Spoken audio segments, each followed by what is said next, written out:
Hello everyone. Gantry girder continue करते हैं। पिछले वीडियो में कहाँ तक हो गया था?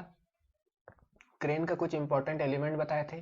गेंट्री गर्डर, क्रैब, क्रेन, ये सब क्या होता है लाइन डायग्राम की मदद से, और फिर रियल पिक्चर भी लिए थे। उसके बाद टाइप ऑफ क्रेन पिक्चर की मदद से समझे थे बढ़िया से। फिर चैनल क्यों प्रोवाइड करते हैं, वेब क्लिट क्यों देते हैं, कैटवॉक क्यों देते हैं, ये सब समझे थे। फिर हुक का शेप क्या होता है, क्यों होता है, ये समझे थे। अब कंटिन्यू करते हैं सेकंड पार्ट में लोड से। गेंट्री गर्डर में हमारे कितने टाइप के लोड लग रहे हैं और कहाँ कहाँ से लग रहे हैं, ये सब हम लोग देखेंगे। सो जैसे कि देख पा रहे हो, 4 टाइप के लोड यहाँ पे दिख रहे हैं। 4 टाइप के लोड लगते हैं गेंट्री गर्डर पे। वर्टिकल लोड, हॉरिजॉन्टल लोड, जिसको लेटरल लोड भी बोलते हैं, फिर लॉन्गिट्यूडनल लोड और इम्पैक्ट लोड। तो कहाँ कहाँ से ये सब लगते हैं, इसी को हम लोग एक एक करके समझते हैं। सबसे पहले vertical load.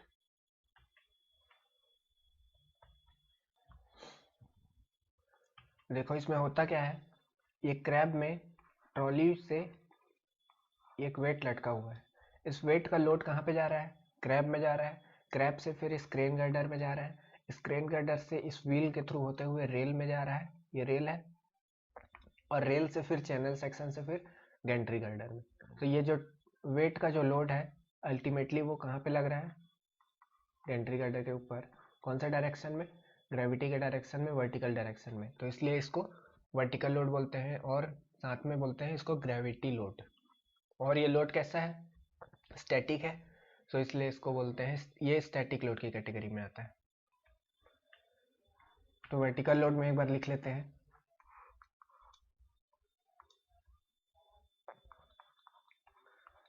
It is due to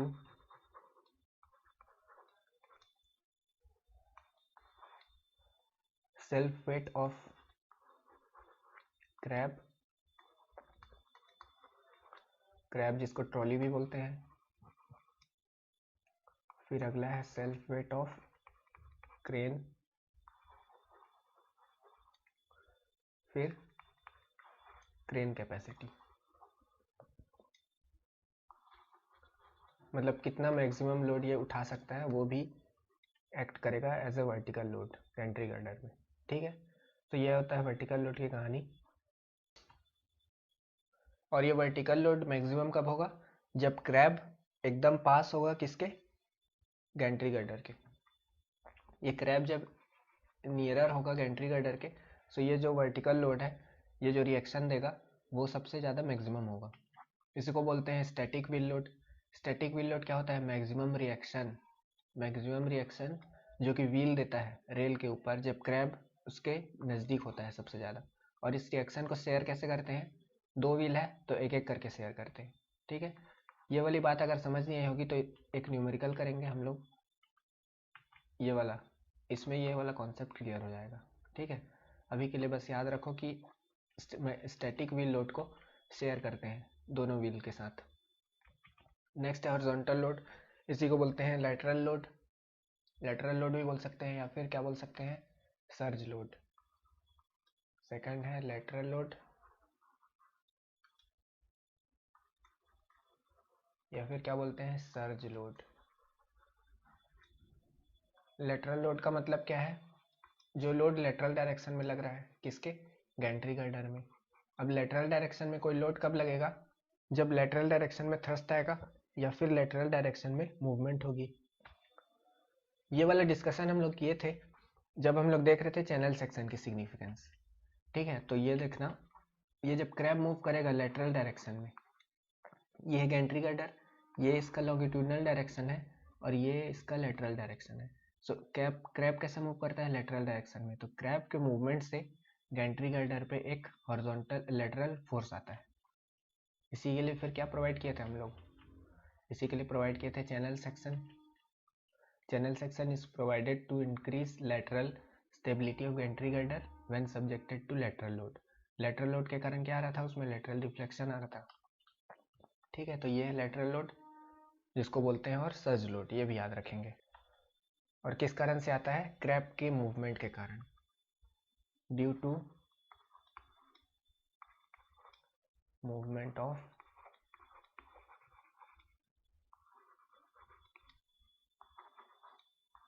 crab. Next है लॉन्गिट्यूडनल लोड, इसको और क्या बोलते हैं? Drag load. लॉन्गिट्यूडनल लोड और ड्रैग लोड। जैसे ये लेटरल लोड आ रहा था लेटरल मूवमेंट के कारण, उसी तरह से लॉन्गिट्यूडनल लोड आएगा लॉन्गिट्यूडनल मूवमेंट के कारण। अब जो भी लॉन्गिट्यूडनल मूवमेंट करता होगा वही कारण बनेगा किसके लिए? लॉन्गिट्यूडनल लोड के लिए। तो कौन मूव करता है लॉन्गिट्यूडनल? ये क्रेन जो दिख रहा है, ये क्रेन, ये व्हील लगी हुई है, तो ये इस रेल के ऊपर गैंट्री गर्डर के लॉन्गिट्यूडनल डायरेक्शन में मूव करता है। So due to sudden starting and stopping of crane, यहाँ पे क्या आता है? लॉन्गिट्यूडनल लोड आता है। वैसे ही sudden starting and stopping of crab के कारण क्या आ रहा था? Lateral load.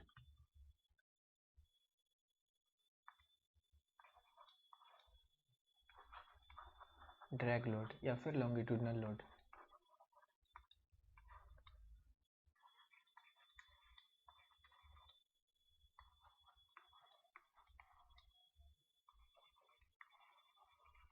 Due to movement of crane.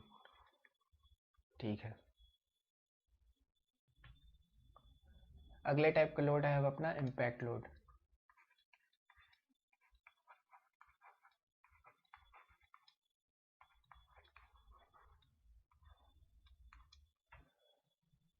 Load को जैसे अगर हम लोग कैटेगराइज करें,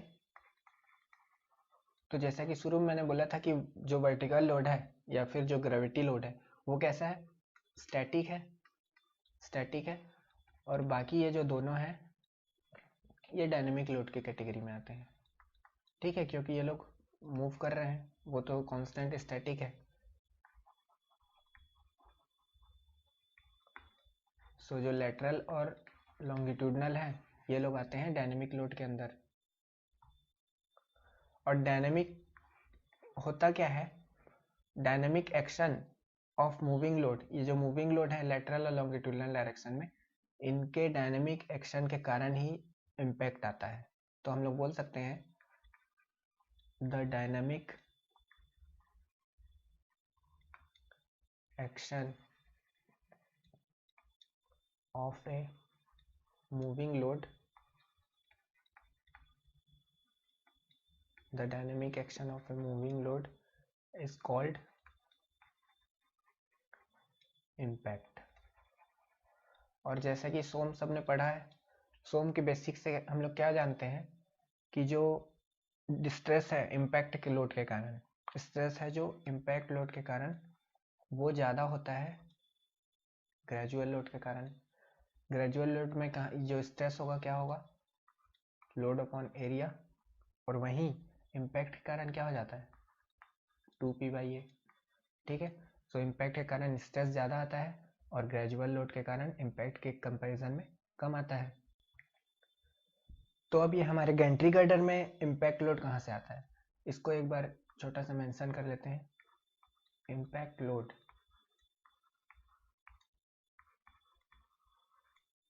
ड्यू टू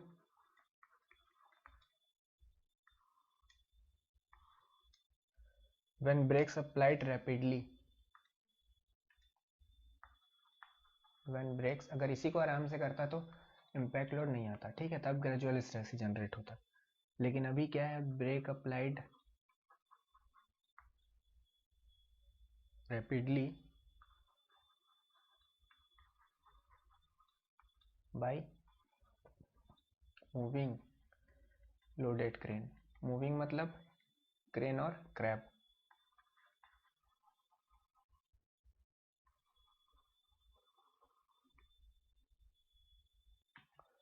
और इन्हीं रैपिड मूवमेंट के कारण फिर क्या आता है? एक्सीलरेशन आएगा, डिसलेरेशन आएगा।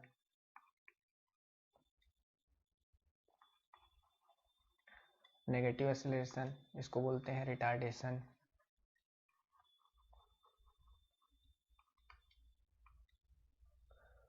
वाइब्रेशन या फिर हुक भी स्लिप कर सकता है, तो इस कारण भी इम्पैक्ट लोड आएगा। मतलब जो भी अचानक से हो रहा है, जो भी ग्रेजुअल नहीं हो रहा है, वो सब एडिशनल स्ट्रेस कॉज करेंगे, जिसको बोलेंगे हम लोग इम्पैक्ट लोड के कारण। वाइब्रेशन और स्लिप ऑफ हुक्स,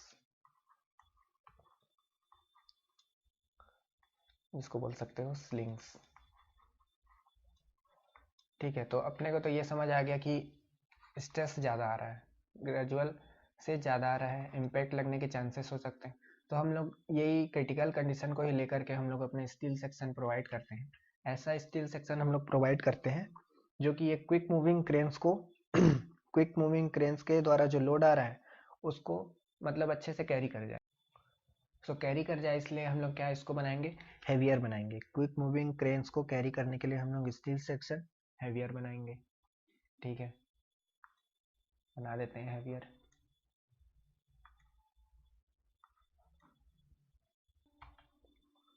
और लोड को क्या करेंगे, लोड को भी हमको कन्वर्ट करना पड़ेगा डायनेमिक एक्शन के हिसाब से।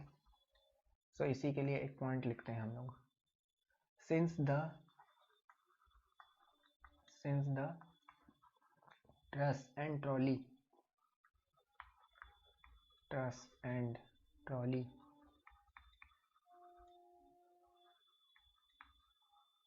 moves on gantry girder, impact load are produced.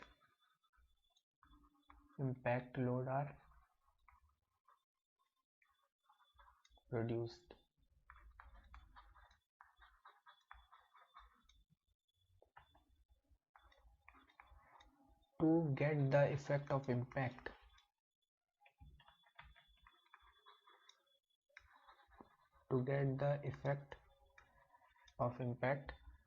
हम लोग इम्पैक्ट फैक्टर पिक्चर में लाते हैं।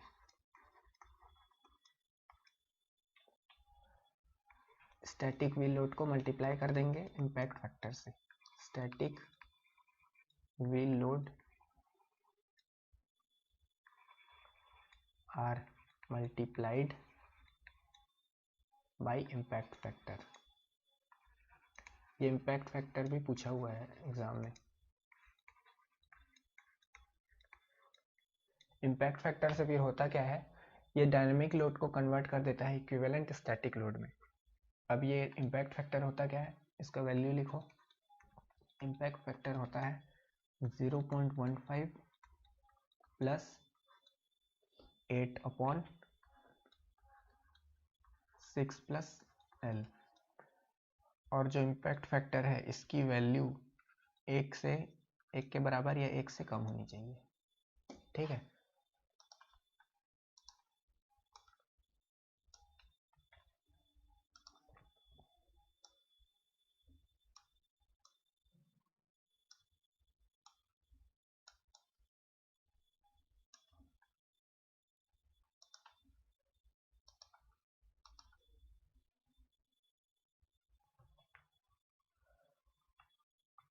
देखो अब स्ट्रेस तो क्योंकि ज़्यादा आ रहा है इम्पैक्ट लोड में, तो वो हमारा कोड क्या कहता है, कोड कहता है कि जो भी लोड है, जो भी हमारे पास लोड है उनमें क्या करना है, कुछ परसेंट उसका बढ़ा देते हैं, डिपेंड कि वो कितना सीवियर है। जैसे कि इलेक्ट्रिक ओवरहेड क्रेन है तो ज़्यादा लेंगे हम लोग, और अगर हैंड ऑपरेटेड है तो कम लेंगे, या वर्टिकल लोड है तो ज़्यादा लेंगे, लेटरल या लॉन्गिट्यूडनल में उसके कंपेयर में कम रहता है। सो इंक्रीमेंट कर देते हैं उसको, एडिशनल कुछ परसेंटेज बढ़ा देते हैं, कुछ एडिशनल लोड प्रोवाइड कर देते हैं।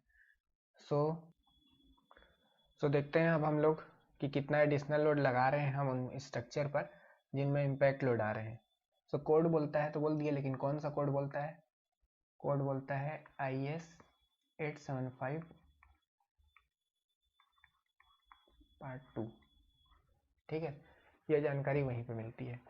और एक इम्पॉर्टेंट पॉइंट याद रखेंगे हम लोग कि जो लेटरल क्रेन का मूवमेंट है गैंट्री गर्डर के लॉन्गिट्यूडनल डायरेक्शन में, और क्रैब का मूवमेंट है गैंट्री गर्डर के लेटरल डायरेक्शन में। सो ये दोनों एक साथ नहीं होता है, या तो क्रेन मूव करेगा या फिर क्रैब मूव करेगा, लेकिन वर्टिकल फोर्स तो हमेशा ही लग रहा होता है। इसका मतलब क्या है कि या वर्टिकल लोड लगेगा और लेटरल लोड लगेगा, या फिर वर्टिकल लोड और लॉन्गिट्यूडनल लगेगा। लेटरल और लॉन्गिट्यूडनल एक साथ नहीं लगेंगे, दोनों में से कोई एक लगेगा वर्टिकल लोड के साथ। ठीक है, सो अब हम लोग देख लेते हैं कि एडिशनल लोड जिसकी हम लोग इतनी देर से बात कर रहे हैं कितना कितना लगता है। ठीक है, vertical force transfer to the rail, vertical load की बात करेंगे तो इलेक्ट्रिक अगर ओवरहेड क्रेन है तो ज़्यादा लगेगा 25% मैक्सिमम स्टैटिक व्हील लोड जो आ रहा है उसके, और हैंड ऑपरेटेड है तो कम लगेगा 10%। उसके बाद अगला है horizontal force transfers to the rail. ये कैसा है? ट्रांसफर्स टू द रेल का मतलब क्या है? क्रैब के मूवमेंट के कारण। तो क्रैब के मूवमेंट के कारण हॉरिजॉन्टल फोर्स आ रहा है। अगर इलेक्ट्रिक ओवरहेड क्रेन है तो एडिशनल लोड कितना है? 10%। किसका? 10%, क्रैब के वेट का, और जो क्रेन ने वेट उठा रखा है इन दोनों का 10%। अगर हैंड ऑपरेटेड क्रेन है तो फिर 5%, सेम उसी क्रैब का और क्रेन ने जो वेट उठाया है उसका। अगला फिर horizontal force along the rail. Along the rail का मतलब है लॉन्गिट्यूडनल वाला, लॉन्गिट्यूडनल डायरेक्शन में। तो लॉन्गिट्यूडनल डायरेक्शन में किसके मूवमेंट के कारण आता है? क्रेन के मूवमेंट के कारण। सो ये कितना हो जाएगा? सिंपली 5% लेंगे स्टैटिक व्हील लोड का। ये क्रैब के मूवमेंट के कारण था क्योंकि ट्रांसवर्स टू द रेल है। सो वेट ऑफ क्रैब लिए and weight lifted on the crane, weight of the crab, weight lifted on the crane. So ये एडिशनल लोड ऑब्जेक्टिव डायरेक्ट आ सकता है इससे, सो इसको ध्यान रखेंगे हम लोग। इम्पैक्ट का भी स्टेटमेंट याद रखेंगे, dynamic action of moving load is called impact, जिसके कारण एडिशनल स्ट्रेस आते हैं। इसी के कारण एडिशनल लोड हमको प्रोवाइड करना पड़ जाता है ताकि हमारा स्टील सेक्शन स्ट्रॉन्गर बने और जो क्विक मूविंग क्रेन है उसके लोड को कैरी कर सके। ठीक है, तो ये था टॉपिक एडिशनल लोड का। नेक्स्ट देखते हैं हम लोग डिफ्लेक्शन। ये भी इंपॉर्टेंट रहेगा ऑब्जेक्टिव पॉइंट ऑफ व्यू से, डायरेक्ट ऑब्जेक्टिव पॉइंट है ये। तो ये जितने भी वैल्यू दिया हुआ है ये सब मैक्सिमम है, ठीक है, इससे ज़्यादा नहीं होना चाहिए। तो देख लेते हैं, जब क्रेन मैनुअली ऑपरेटेड करोगे तो स्पान बाई 500। जब क्रेन ट्रेवलिंग ओवरहेड, ये बताया हूँ मैं, टाइप ऑफ क्रेन बता रहे थे, तो क्या होता है ओवरहेड ट्रेवलिंग क्रेन। और अगर इसको इलेक्ट्रिकली ऑपरेट कर रहे हो सो मैक्सिमम डिफ्लेक्शन है L/750, 500 किलो न्यूटन लोड उठाया तब तक। 500 से ऊपर लोड उठा लिया सो L/1000, L/750 से L/1000 अगर लोड बढ़ गया 500 से ऊपर। उसके बाद अदर मूविंग लोड के लिए जैसे कि चार्जिंग कार हो गया, उसके लिए L/600, 500 और 700 के बीच का L/600। L क्या था? Span of Gentry girder, span of Gentry girder, या बोल लो जो लॉन्गिट्यूडनल डायरेक्शन में रेल का स्पान बोल सकते हैं। ठीक है, अब इसका कुछ क्वेश्चन प्रैक्टिस कर लेते हैं गैंट्री गर्डर के। थ्योरी वाली चर्चा तो खत्म हुई, क्वेश्चन देखते हैं। अ क्रेन विथ 2 wheels पर side has a capacity of 50 kilo Newton. बहुत बढ़िया। तो wait of the crane is 100 kilo newton and weight of trolley 50 kilo Newton. तो क्रेन की कैपेसिटी है 50 किलो न्यूटन और ट्रॉली का वेट है 10 किलो न्यूटन। तो यहाँ पे लग रहा है 50 और 10 किलो न्यूटन। फिर बोल रहा है क्रेन का वेट, मतलब ये जो क्रेन है इसका वेट 100 किलो न्यूटन है, तो ये लगेगा सेंटर में 100 किलो न्यूटन।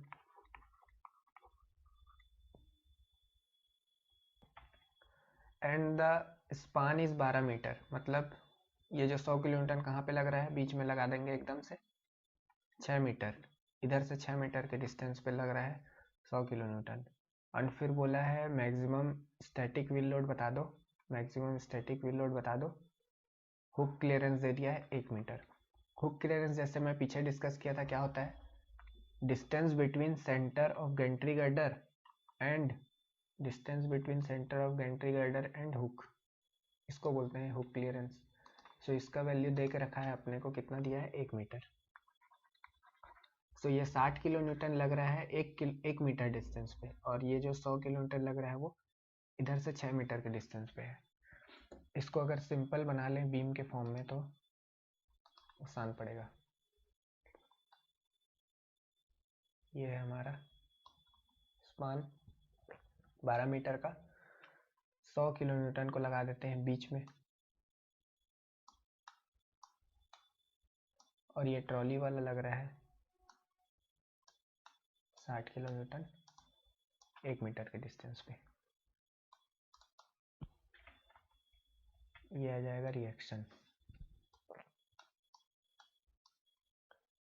ये दूसरा एंड बी।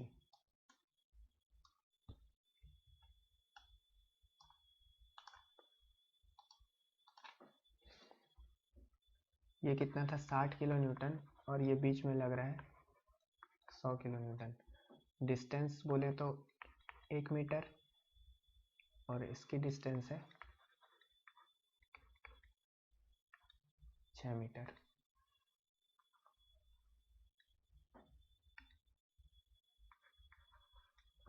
तो ये निकालना है रिएक्शन हमको आर ए। ये जो है व्हील लोड अपना क्रेन अपना किधर है, इसके साइड है। सो सिंपल हम लोग कर देते हैं मोमेंट बी के अबाउट 0,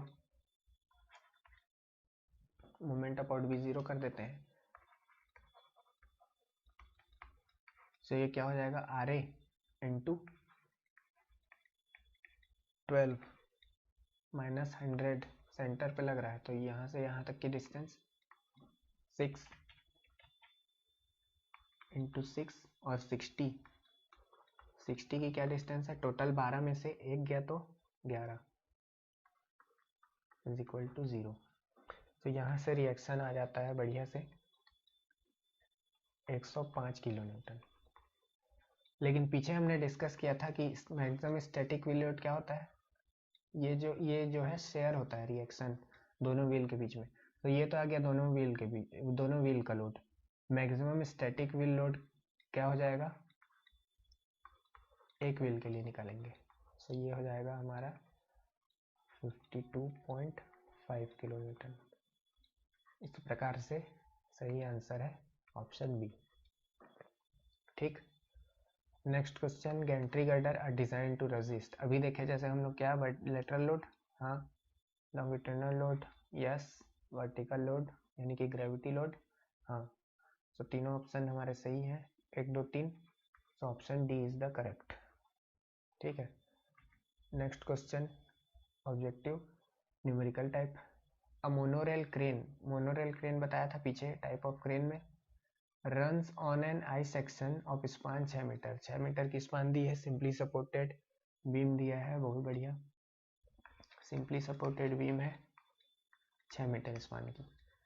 बोल रहा है एस्टिमेट कर दो deflection for crane capacity 20 kilo newton, crab weight है 4 किलो न्यूटन, मतलब self weight of crab 4 kilo newton, crane की कैपेसिटी है 20 किलो न्यूटन। इम्पैक्ट फैक्टर दे दिया है 25% और फ्लेक्सर रिजिडिटी दे दिया है वैल्यू। तो पूछ रहा है deflection due to self weight is neglected, तो डिफ्लेक्शन बताना है हमको इतनी क्रेन कैपेसिटी के लिए। सेल्फ वेट के कारण डिफ्लेक्शन को नेग्लेक्ट करना है, तो सेल्फ वेट तो यही है, तो इसके कारण नेग्लेक्ट करेंगे। फिर से बना लेते हैं बीम अपना,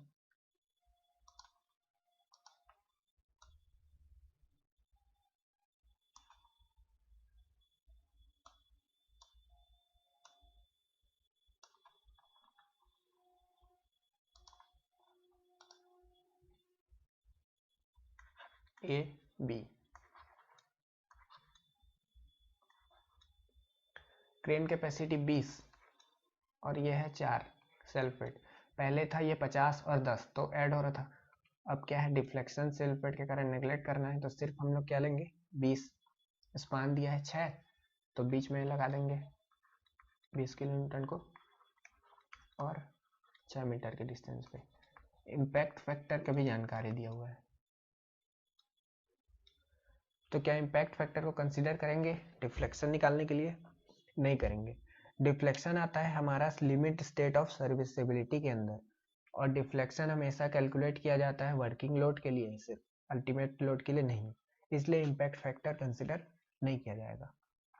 तो डिफ्लेक्शन निकाल लेते हैं सिंपल, ये तो स्टैंडर्ड रिजल्ट है, याद भी होगा कि डिफ्लेक्शन क्या होता है सिंपली सपोर्टेड बीम के लिए, जब एक्ट कर रहा हो सेंटर पे point load WL³ upon 48 EI, W दे रखा है 20 किलो न्यूटन,